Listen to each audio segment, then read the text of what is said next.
Պապիկս Հակոբյան Վելիխան Արմենակի ծնվել է 1913 թվականին Ղուկասյանի շրջանի Թորոս գյուղում։ 1935 թվականից ծառայել է Կարմիր բանակում, ստացել սերժանտի կոչում, զորացրվել է 1938 թվականին։ 1942 թվականի հունվարին նա նորից զորագրվում է հայրենիքին, բայց նրան անմիջապես ռազմաճակատ չեն տանում։ Նախ սովորում է, կրտսեր լեյտենանտի, ապա լեյտենանտի կոչում ստանում։ 1944 թվականի մայիսին ուղարկում են երկրորդ ուկրաինական ռազմաճակատի 243-րդ հրաձգային դիվիզիայի 912-րդ գունդը, դասակի հրամանատարի պաշտոնով։ Գունդը մարտեր է մղել Քիշնևի, Յասիի ուղղությամբ։ Պապիկս արժանացել է արիության համար մեդալով։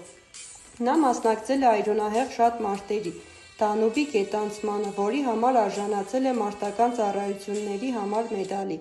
վիրավորվել ու կոնտուզիա է ստացել, որոնց պատճառով որպես երկրորդ կարգի հաշմանդամ զորացրվել է։